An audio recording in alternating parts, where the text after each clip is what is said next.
Welcome to bird media. నేను మీ Pawan Krishnamurthy. Big bang వీడియోకి మిత్రులు చాలామంది కామెంట్స్ చేసి ఒక మాట అడిగారు. పవన్ గారు వీడియోలు చూపించవచ్చు కదండి, వీడియోలు చూపించండి, చూపిస్తేనే కదా మాకు తెలిసేది. మహా న్యూస్లను వాటిలో చూపించారంటే, సార్ అది శాటిలైట్ ఛానల్, వాళ్ళకి లైసెన్స్ అనేది ఒకటి సపరేట్ ఉంటుంది, వాళ్ళకి లిమిటేషన్స్ కానీ ఇవన్నీ కూడా ఉన్నాయి. మన యూట్యూబ్ మనకంటూ గైడ్ లైన్స్ ఉంటాయి. సో అందువల్ల we can't take risk anymore. ఎందుకు అంటే ఇప్పుడే చిన్నగా ఎదుగుతున్నటువంటి వాళ్ళం, ప్రజాబాహుళ్యంలో ఏదో చిన్న పేరు, మాకంటే ఎంతోమంది ఉద్దండులు, ఎంతోమంది చాలా పెద్దవాళ్ళు ఉన్నారు. ఏదో మా స్థానం ఒక చిన్నపాటి స్థానం మేము సంపాదించుకుంటున్నాం. ఈ క్రమంలో ఇంతమంది లైఫ్ని, మా టీం లైఫ్ మొత్తాన్ని కూడా రిస్క్లో పెట్టి నేను ఆ వీడియోలు నేను ప్లే చేయలేను అనేది భావించొద్దు, క్షమించాలి దానికి. ఇకపోతే మిగతా వాళ్ళు సరే, మిగతా ఇవన్నీ కూడా పెడుతున్నారు. ఇంకొకళ్ళు ఎవరో ఒక కామెంట్ పెట్టారు, ఏంటేంటి, ఒక మంచి ఎడిటర్ని పెట్టుకోండి please, Magadha news reader is doing fantastic job, మీరు కూడా వీడియోని ఎడిట్ చేసి స్పీడ్ పెట్టండి, ఫ్లోగా ఉంటే బాగుంటుంది. ఇప్పుడు ఒక్కొక్కళ్ళకి ఒక్కొక్క స్టైల్ ఉంటుంది బ్రదర్. నా స్టైల్ ఏంటంటే, మేబీ ఈ స్టోరీ టెల్లింగ్లో నా దగ్గర నుంచి చిన్నపాటి లాగ్ ఉండొచ్చు, కానీ ఎక్కడ శబ్దం మిస్ అవ్వకుండా, లేదంటే భావ వ్యక్తీకరణ మిస్ అవ్వకుండా చేయడం అనేది నాకున్నటువంటి ఒక చిన్నపాటి ప్రత్యేకత. అది ఒకటి. ఈ లైవ్లోనే ఏంటంటే, నేను ఏదో ఒక మ్యాటర్ని ఇమ్మీడియట్గా ఒక ఫ్రేమ్ చేసుకొని పక్కన వీడియోలు 10 రెడీగా పెట్టుకొని ఇమ్మీడియట్గా ఆ టైప్లో చేయడం అనేది నేను ఇంకా అలవాటు చేసుకోలేదు. But definitely I will take as a suggestion, and డెఫినెట్గా నేను మీ సజెషన్ తీసుకుంటా. And of course yes, we have a good editing team. Definitely మంచి క్వాలిటీ ఇంకా ముందు వచ్చేలాగా డెఫినెట్గా ప్రయత్నం చేస్తాం. Thanks for suggestion. ఇక అన్నీ ఫ్యాబ్రికేటెడ్ అన్నారు. సార్ మీ ఫోన్ నెంబర్ ఏదో ఒకసారి మా వాట్సాప్ ఆల్రెడీ స్క్రీన్ మీద ఉంది, దానికి పెట్టండి, రిస్క్ చేస్తాను మీకు పంపించి. ఆ తర్వాత మీ ఇష్టం, ఫ్యాబ్రికేటెడా ఇంకోటా ఏంటి అనేది. తర్వాత అధికారం మీడియా చేతిలో ఉంటే రాముడు పచ్చి వ్యభిచారి అని ప్రజల్ని నమ్మించగల రోజులు వచ్చాయి ఈ దేశంలో. కరెక్టే సార్, అధికారం మీడియా ఉంటే రాముడు పచ్చి వ్యభిచారి అని మాట్లాడే వాళ్ళందరి పళ్ళు రాలగొట్టే రోజులు కూడా ఈ రోజుల్లో ఉన్నాయి సార్. అధికారం ఒకటే కాదు సార్, నిజాయితీ నిబద్ధత అనేది ఉంటుంది సార్, అది అర్థం చేసుకోండి sir. So okay, come back to main our point. ఏంటంటే,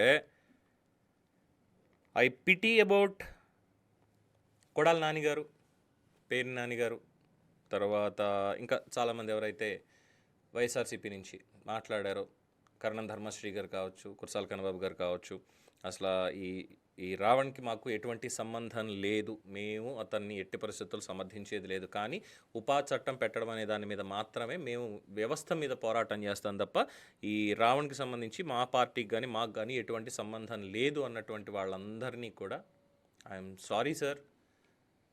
చాలా బాధాకరమైనటువంటి విషయం ఏంటంటే, జగన్మోహన్ రెడ్డి మిమ్మల్ని బుజ్జికన్నల్ని చేశాడు.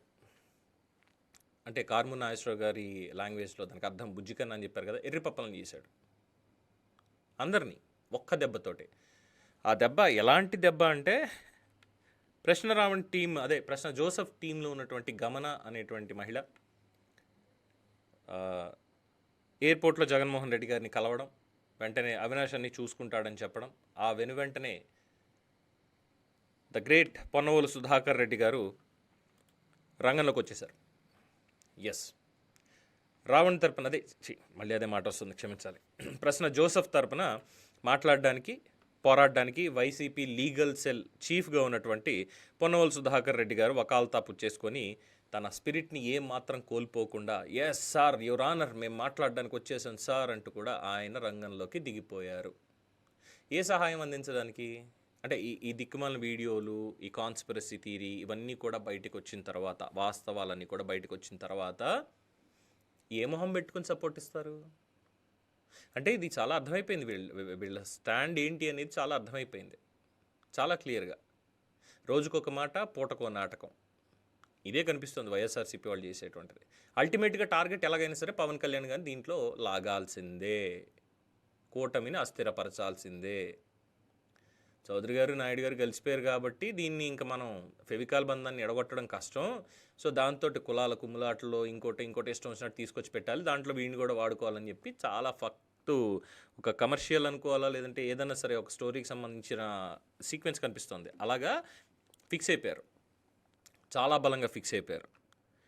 సో గతంలో ఎప్పుడో టీడీపీని సమర్థిస్తూ పోస్టులు పెట్టాడు, ఇది చేశాడు, అలా అన్నాడు, ఇది అని చెప్పని. అలాగే మొన్న కూడా లోకేష్ గారు ఎక్కడో ఏదో మాట్లాడుతూ ఏంటి ఏదో మీటింగ్లో ఢిల్లీలో మాట్లాడుతూ 29లో కూడా మేమే గెలుస్తామంటే నాకు వెంటనే పవన్ అన్న ఫోన్ చేశాడు, రేయ్ ఓన్లీ 29 ఒకటే అన్నావేంట్రా, నెక్స్ట్ 3 times వస్తామని చెప్పాలి మనం అని అన్నారు. అన్నదానికి తెలుగుదేశం పార్టీ, ఎన్టీ రామారావు గారు, ఆత్మగౌరవం ఇవన్నీ తీసుకొచ్చేసి అలాంటిది ఒక పార్టీ జాతీయ అధ్యక్షుడిని అంటే వర్కింగ్ ప్రెసిడెంట్గా ఉన్నటువంటి మిమ్మల్ని రా అండం, అరైతురే అండం అంటూ చేశాడంటే తెలుగుదేశం పార్టీకే సపోర్ట్ అని ఇలాంటివన్నీ తీసుకొచ్చేసి వీడు తెలుగుదేశం పార్టీ తయారు చేసిన వాడే అనేటువంటిది ఒక ఆపాదించేటువంటి ప్రయత్నం కూడా వైసీపీ వాళ్ళు చేస్తున్నారు. అట్ ద సేమ్ టైం మా పార్టీకి సంబంధం లేదు అంటూ ఇప్పుడు వాడి గురించి అక్కడ లాయర్లను కూడా పంపించి, పొన్నవోలు సుధాకర్ రెడ్డిని అది కూడా పంపించి మీరు వాదించండి అని చెప్పడం. సరే, ఇవాళ పబ్లిక్ ప్రాసిక్యూటర్ గారు ఇవాళ రాలేదు, దాంతో ఆయన తక్షణమే అక్కడ ఆ వాదనలు వినిపించడాలు ఇలాంటివి ఆయన ఏం చేయలేకపోయారు పాపం. నెక్స్ట్ తేదీకి వాయిదా పడింది. మరి ఇప్పుడు ఏమనాలి? ఒక విషయాన్ని ధైర్యంగా ఒప్పుకోవాలి, ఎస్ రావణ్తో మాకు సంబంధం లేదు అని అందరితో చెప్పించారు. కానీ జగన్మోహన్ రెడ్డి గారు వచ్చి మాత్రం ఇదేదో వ్యవస్థ అది ఇది అన్నట్టుగా మాట్లాడి ఇవాళ గమనాన్ని కలిసి ఆ అభయహస్తం కూడా, ఈ మాట అంటే మళ్ళీ తిడతారు, ఇందాక రాసలీలలో అన్నటువంటి పాయింట్ ఏదో మాట్లాడితే పవన్ తీసేయండి, వికృత కామక్రీడ అని చెప్పి పెట్టండి అన్నారు. ఎస్, అది కరెక్ట్. ఈ వికృత కామ క్రీడా కలాపాలు వీటన్నిటినీ కూడా ఇచ్చినటువంటి వీళ్ళకి, అలాగే ఈ ఇది చెప్పారు కదా, ఓ చెయ్యి అలా నెత్తి మీద పడేసి అవినాష్ చూసుకోమ్మా అని చెప్పి ఆయన ఫ్లైట్ ఎక్కి వెళ్ళిపోయాడు. అక్కడి నుంచి ఫ్లైట్ ఎక్కిన వెంటనే ఇక్కడి నుంచి phone call, mister Ponnavolu go take action అనగానే ఎస్ సార్ అంటూ ఈయన కూడా వచ్చేసాడు.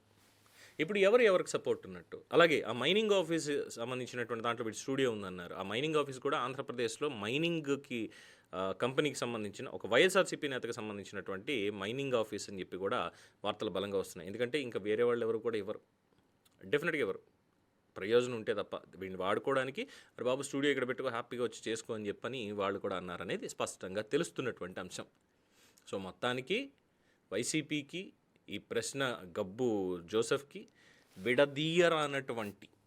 విడదీయరానటువంటి ఒక మంచి సంబంధ బాంధవ్యాలు ఉన్నాయి అనేది చాలా స్పష్టంగా ఇక్కడ ఎస్టాబ్లిష్ అయింది. ఇప్పుడు ఈ న్యాయ పోరాటం అనేటువంటిది, లేదంటే ఈ న్యాయ సహాయం అనేటువంటిది కూడా ఊరికే చేయట్లా. డెఫినెట్గా ఏదో ఈ ఉగ్రవాద కార్యకలాపాలు, లేదంటే దేశద్రోహం, ఉపా చట్టం వీటిని బేస్ చేసుకుని వీళ్ళేం సహాయం చేయట్లా. వీళ్ళకి ఇందులో రాజకీయం అనేది చాలా బలంగా ఉంది, రేపన్న రోజు ఇంకా ఉన్నాయి కాబట్టి. అందుకే చాలామంది స్వరం మారుస్తూ వస్తున్నారు ఇటీవల కాలంలో. అవన్నీ కూడా తర్వాత మాట్లాడదాం. సో మొత్తానికి వైసీపీకి ఉన్నటువంటి ముసుగు స్పష్టంగా తొలగిపోయింది. ప్రశ్న జోసెఫ్ ఎలియాస్ వదిలిన పేరు వద్దు, అసలు తీయొద్దు, వాడికి వైసీపీ సపోర్ట్ ఉందనేది ఇక్కడ ఎస్టాబ్లిష్ అయిపోయింది. సరే, ఇక మళ్ళీ ఒకసారి ప్లీజ్ దయచేసి వీడియోల గురించి అడగండి. ఆ గబ్బును మనం అసలు వద్దు, ఎరేజ్ చేసేసాం. మళ్ళీ ఆ కామెంట్లు కాకుండా మిగతా ఫ్యాక్ట్స్ అని కూడా మనం మాట్లాడుకుందాం. ఇది దీనికి సంబంధించినటువంటి latest update. For more updates keep watching the bird media.